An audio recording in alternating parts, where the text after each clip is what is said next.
നമുക്ക് ഈ മുട്ടയൊന്ന് കഴിച്ച് നോക്കാം കൂട്ടുകാരെ. തേങ്ങാക്കൊത്തൊക്കെ ഇട്ട് അടിപൊളിയായിട്ട് തയ്യാറാക്കിയതാണ്. കിടിലൻ ടേസ്റ്റാണ്.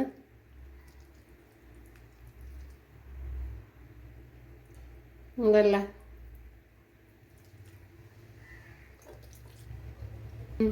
കൊള്ളാം, സൂപ്പർ. എൻ്റെ ഉച്ചയൂണാണ് കൂട്ടുകാരെ. ഇപ്പോഴിന്ന് മീനില്ല, അതിന് വരെ മുട്ടയാണ്. മുട്ട ഞാൻ ഇതേപോലെ ഒരു കൊണ്ടാട്ടം പോലെ ചെയ്തതാണ്. ഉണ്ടല്ലേ. ഇപ്പോഴിന്ന് ഈ റെസിപ്പിയാണ് തയ്യാറാക്കിയിരിക്കുന്നത്. ഹായ് കൂട്ടുകാരെ, സെലിം ബ്ലോസിലേക്ക് സ്വാഗതം. ഇതേപോലെ ഒരു 2 മുട്ട എടുത്തിട്ടുണ്ട്. ഇത് വെച്ചുള്ള ഒരു റെസിപ്പി നോക്കാം. ഇതിലേക്ക് ഒരു 1/2 ടീസ്പൂൺ മുളക് പൊടി ചേർത്ത് കൊടുത്തിട്ടുണ്ട്. മഞ്ഞൾപ്പൊടി, ഒരു 1/4 ടീസ്പൂൺ കുരുമുളക് പൊടി. കുരുമുളക് പൊടിച്ചെടുത്തതാണ്. ആവശ്യത്തിനുള്ള ഉപ്പ്. ഇതിനെ ഇനി നല്ലപോലെ ഒന്ന് കലക്കണം. ഇതിലേക്ക് മുട്ട ഒഴിച്ചു കൊടുക്കുക.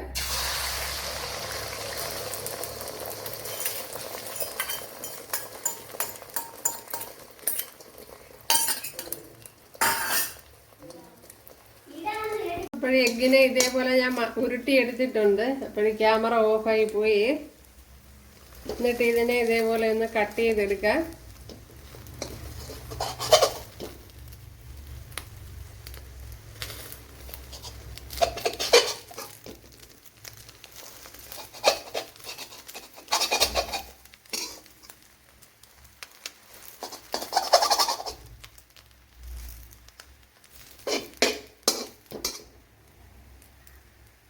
ഇതിനെ ഇനി പാത്രത്തിൽ നിന്ന് ഒന്ന് കോരി മാറ്റാം.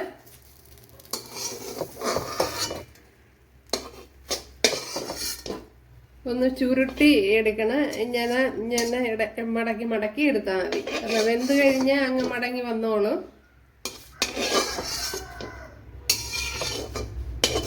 അപ്പോഴേ ക്യാമറ ഓഫായിരിക്കുന്നത് കണ്ടില്ല എന്തല്ല.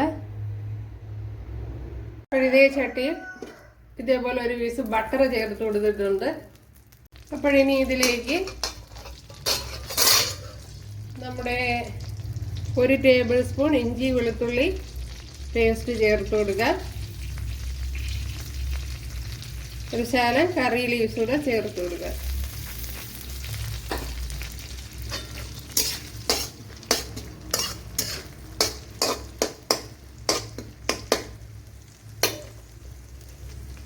ഇനി ഇതിലേക്ക് ഒരു 10 കുഞ്ഞുള്ളി, ഒരു മീഡിയം സൈസ് സവാള എടുത്തിട്ടുണ്ട്, അത് ചേർത്ത് കൊടുക്കുക.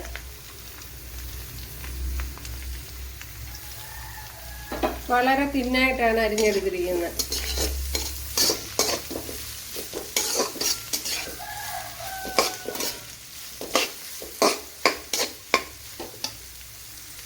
ഇനി ഇതിലേക്ക് ആവശ്യത്തിനുള്ള ഉപ്പുകൂടി ചേർത്ത് കൊടുക്കുക. നമ്മുടെ സവാള ഒന്ന് വഴണ്ട് വന്നിട്ടുണ്ട്. അതിലേക്ക് തക്കാളിപ്പഴം ചേർത്ത് കൊടുക്കുക.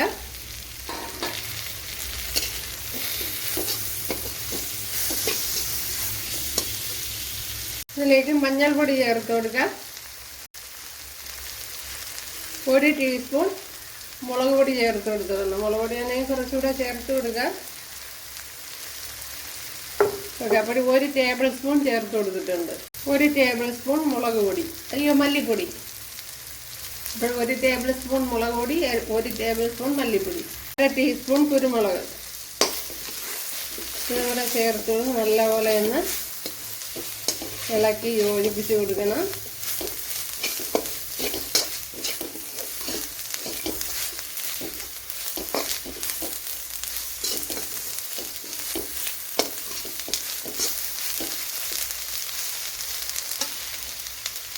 ഈ സമയം കുറച്ച് വെള്ളം ചേർത്ത് കൊടുക്കുക.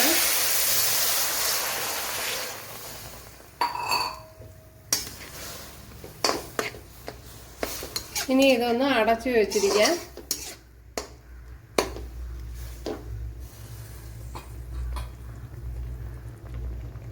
ഒന്ന് അടച്ചു കൊടുക്കുക.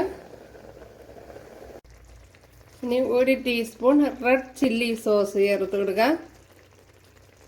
അപ്പോൾ വളരെ കുറച്ചേ ചേർത്ത് കൊടുക്കുന്നുള്ളൂ. അപ്പോൾ ഇത് തികച്ചും ഓപ്ഷനിലാണ്, ചേർത്ത് കൊടുക്കണമെന്ന് നിർബന്ധമൊന്നുമില്ല. അപ്പോൾ ഉണ്ടെങ്കിൽ ചേർത്ത് കൊടുക്കുക, അത്ര തന്നെ.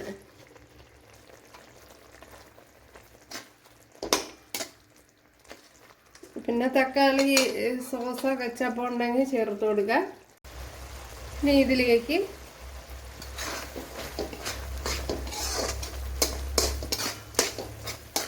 ഇതിപ്പം തിളച്ച് നല്ലതുപോലെ ഓയിലൊക്കെ തെളിഞ്ഞ് വന്നിട്ടുണ്ടല്ലോ, അതുകൊണ്ട് തന്നെ ഇതിലേക്ക് ഇനി നമ്മുടെ എഗ്ഗ് ചേർത്ത് കൊടുക്കുക.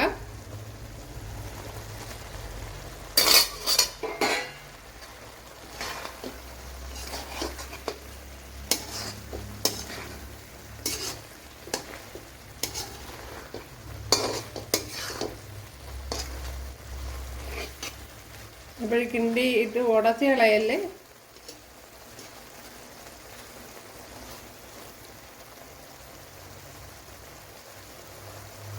തീ ഇവിടെ ഓഫ് ചെയ്തിട്ടുണ്ട്. കണ്ടല്ലേ നല്ലപോലെ വറ്റി കുറുകിയൊക്കെ വന്നിട്ടുണ്ട്. ഇവിടെ 1 ടേബിൾ സ്പൂൺ വെളിച്ചെണ്ണ ചേർത്തിട്ടുണ്ട്. അതിലേക്ക് കടുക് ചേർത്ത് കൊടുത്തിട്ടുണ്ട്. ഇതിലേക്ക് ഇനി വെളിച്ചെണ്ണയോ ബട്ടറോ ചേർത്ത് കൊടുക്കുക. കുറച്ച് തേങ്ങാക്കൊത്ത് ചേർത്ത് കൊടുക്കുക. ഇവിടെ തേങ്ങാക്കൊത്ത് ഫ്രൈ ആയിട്ടുണ്ട്, അതൊന്ന് കോരി മാറ്റാം.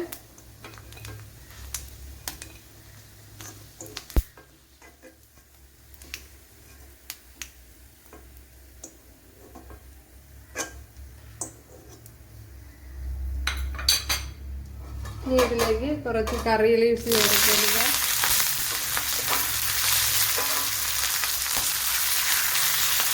അതേപോലെ 2 പച്ചമുളക്.